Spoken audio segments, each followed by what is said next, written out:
Thank you all for joining me today for my first COVID-19 State of the City address.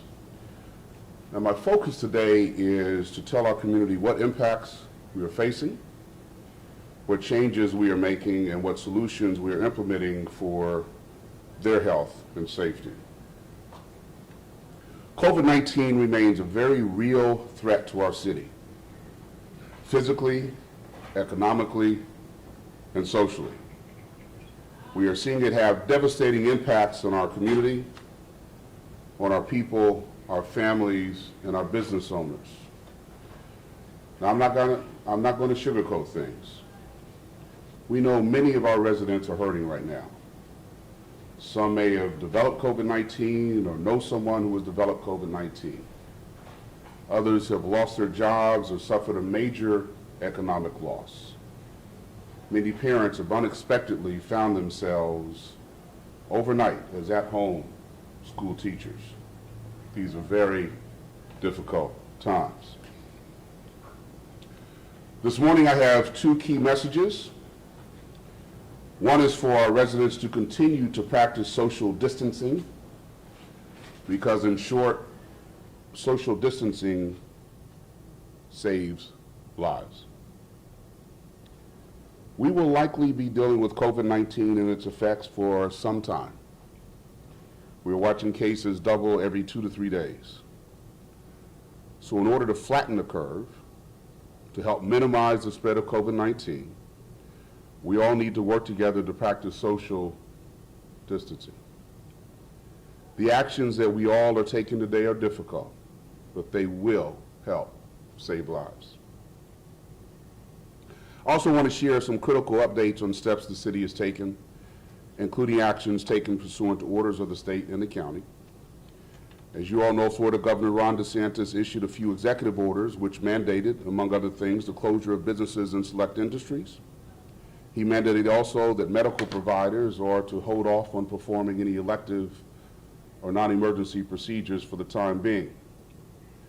The county has mandated the closure of businesses deemed non-critical. These businesses may resume normal operations when Florida's state of emergency has been lifted. As all of you know, our restaurants are now closed for in-person dining, but we are encouraging people to support local businesses offering takeout service. The recreational amenities in our parks are now closed, and all recreational activities have been ordered to cease. Now, my administration has recently implemented several programs to respond to this crisis.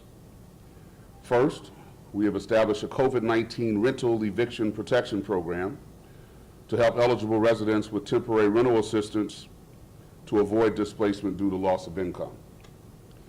The city is offering up to 2 months' rent for those who qualify. Second, on Monday, our city commissioners approved a COVID-19 economic recovery fund consisting of $259,000 to help small businesses with microloans of $10,000 or less. Those steps are just a start. We're also trying to help our local restaurants by launching strategies to help them make it easier for online ordering with local businesses. Our West Palm Eats and designation of pickup zones in downtown are designed to offer easy pickup of takeout for residents and delivery drivers. We've also launched a marketing campaign to promote West Palm Beach businesses. Our city will soon undertake a needs assessment of West Palm Beach businesses to understand their needs and devise an economic development strategy for resources and support. Similarly, we will also conduct a needs assessment for all of our residents. However, I also recognize that in these unprecedented times, we must do more,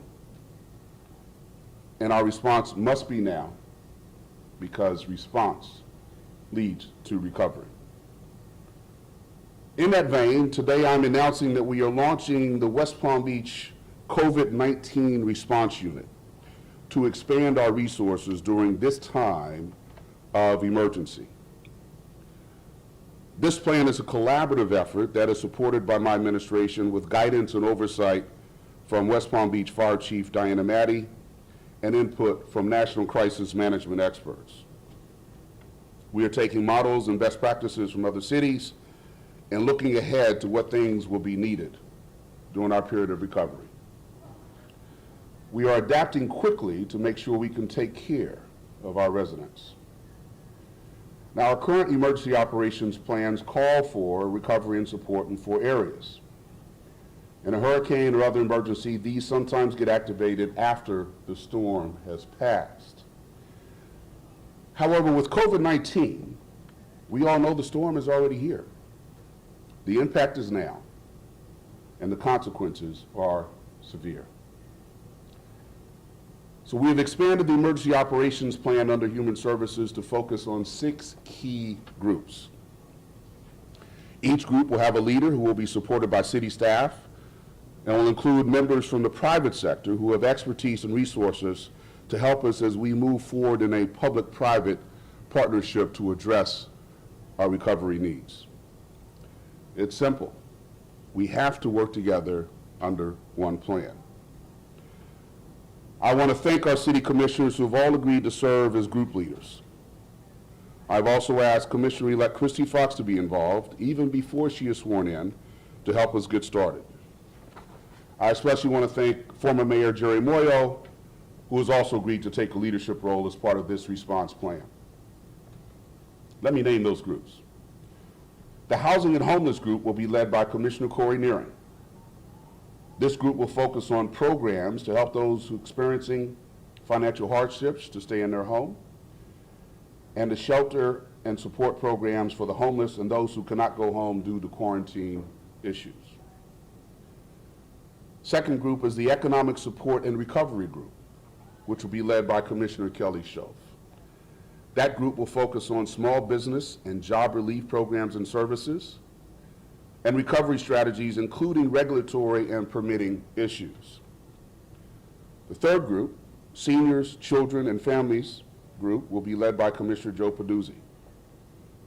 That group will focus on coordination with local and state agencies, including our schools, resources, programming, and safety and support strategies for our most vulnerable communities. Commissioner-elect Christy Fox will lead the Food, Water, and Medicine Group. That group will focus on identifying sponsorship and relief programs and the coordination of services, programs, and solutions to help those who need help now. The Community Services and Volunteer Engagement Group will be led by Commission President Christina Lambert. That group will focus on neighborhood services, good neighbor programs, and consumer tips and strategies, as well as the coordination of volunteer services and opportunities. And finally, the nonprofits and faith-based outreach group will be led by former Mayor Jerry Moyo. That group will focus on coordinating with our nonprofits and supporting our faith-based communities in recovery strategies. All of these groups will support the work already being done by our emergency management team to support the health and public safety of our community. Our emergency management team is so capably led by Fire Chief Maddie, Assistant Chief Brent Bloomfield, and Assistant Chief Sarah Mooney. I also want to take time to thank our city staff. Our senior administration team is busy running the city and helping to work directly with emergency operations. They are managing our essential services. I've looked at staff in library, parks, community engagement, and other teams, and asked each of them to take on new assignments to help support this response team. That is the kind of leadership and commitment of which we can all be proud. Each of our groups will be scheduling a weekly community meeting online so residents can get updates and provide input on issues that are important to them. We are making sure we are always listening and learning. I believe that the West Palm Beach COVID-19 response unit is the kind of innovative thinking and teamwork that will be needed to get through these unprecedented times we are all facing. We are working together as one city, one team, and with one mission. All of our city staff are doing an amazing job to help serve our residents. our city administrator and directors have implemented staggered work schedules, implemented telecommuting practices and health and safety practices to protect our city employees. I estimate that about 10 to 15% of our employees are currently either working on a staggered work schedule or telecommuting, and we're continuing to look at plans for increasing that number. I want to thank all of our staff for their dedication and hard work. If you see a city employee who is working, please be kind to them and remember to practice social distancing. Our city services are continuing, and we are implementing backup plans to ensure there are no service disruptions. We are researching how we can move city meetings to video conferencing or teleconferencing to limit close interaction at City Hall. We want to balance health safety with public participation. We're also working to expand our communications to give residents more ways to organize, know what is happening, and learn how to better protect themselves. We are conducting research daily to see what programs and ideas are working in other cities, and also finding ways to quickly implement those ideas in our city. These can be health and safety ideas, ideas on how to help businesses and workers, or ideas on how to be good neighbors, helping each other. Finally, I want to ask our residents to stay safe and stay close to home as much as possible. We can each do our part in our neighborhoods and our city to make a difference. Now, the day will come when we have the upper hand on COVID-19. I am confident of that. There will be a life after COVID-19 in our city and our community, and we will get through this together, no matter what it takes. Thank you very much. I'm open for any questions. Explain more about the rental eviction protection program. Yeah, that is a program, and people can get information on it from our website, but it's designed, if someone is behind on their rent and facing eviction, we are prepared to pay, assuming they meet all the qualifications, and there's some income limits on there. They have to show that they lost their job as a result of the COVID-19 crisis. But if they qualify, then the city is prepared to pay up to 2 months' rent so that they can avoid eviction. We've seen it in other cities like Boca Raton, they're going to be issuing a stay-at-home order, so to speak. Have you considered that here in West Palm Beach? Is that in the works? Could that be coming further down the line? Well, we don't rule out anything. Right now, we're not implementing a stay-at-home order. But we are certainly looking at it. Part of the difficulty is when it is not implemented at a broader level, either at the county level or the state level, I'm not sure it makes the best sense to just have one city when their surrounding cities are not operating under the same restrictions. Also, it's an issue with enforcement. I don't want to tie up our law enforcement by running around telling people to stay in their home. That's why I'm emphasizing that people will honor the social distancing protocols that we're putting in place. This is something, ladies and gentlemen, that we all have to do to help each other. By the actions that we take, we are helping our neighbor. And so that's why I continue to emphasize that as I approach the public and address the public. But for right now, we're not implementing stay-at-home orders, but it's not something we're ruling out. We're going to continue to monitor that on a day-to-day basis. How do you feel about people from the tri-state area being allowed to fly into West Palm Beach? Are you concerned about that, and have you decided, along with Kerner, Dave Kerner, that perhaps we need to stop flights from New York, New Jersey, Connecticut?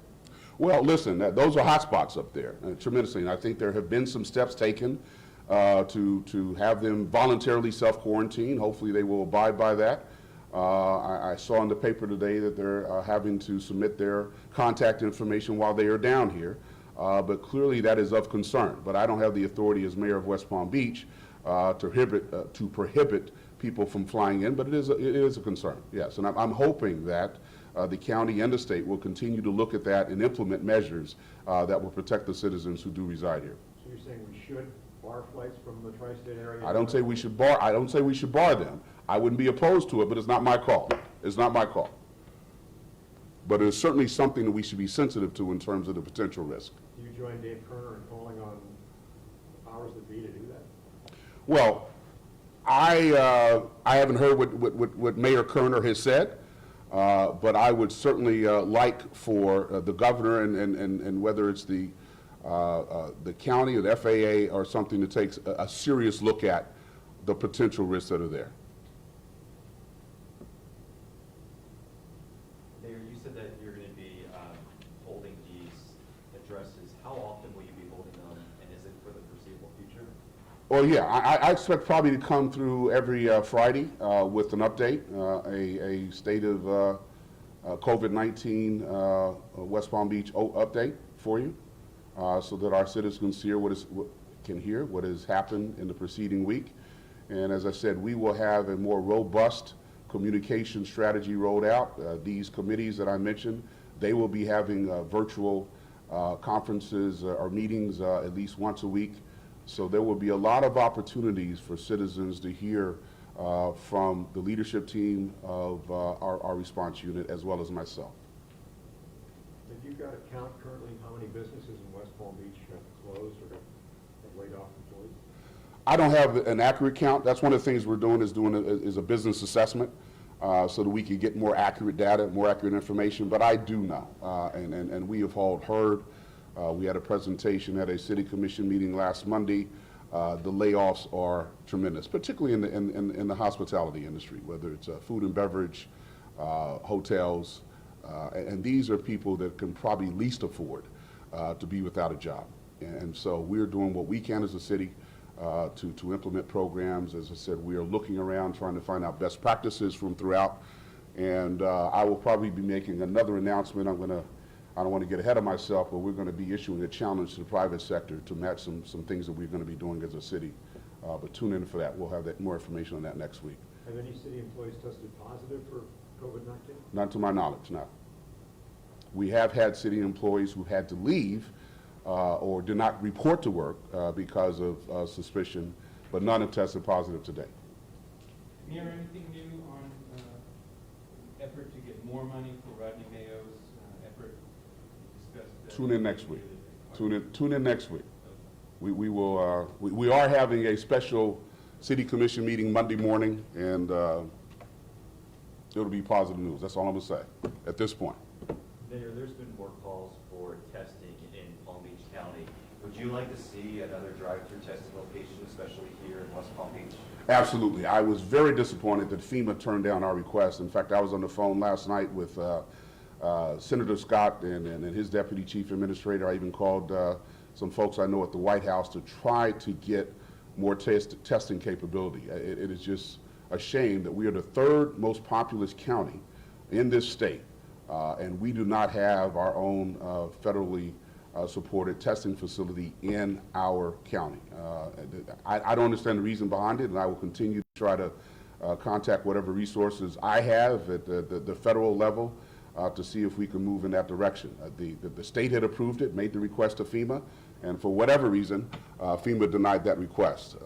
It does not make sense to me. We need more testing capabilities. There was an article in the paper yesterday, and we are woefully under-tested. And listen, the numbers that we're seeing in Palm Beach County are probably understated because we are not getting the test. So, yes, we do need more testing. Mayor, is there any way the city can come with some type of helping the folks who are trying to navigate through that unemployment application process? Well, not directly. I mean, it is a morass. I understand that, but it is not something. It's not a bureaucratic system that we ourselves have adopted. Now we're going to look around at other cities throughout the country to see if maybe there are some modules, training modules, or something that we can implement that we can help people. So while I say not today, that doesn't mean that it won't be tomorrow or the next day, because we're going to look for ways of that. Because again, that's another way in which we can help our residents.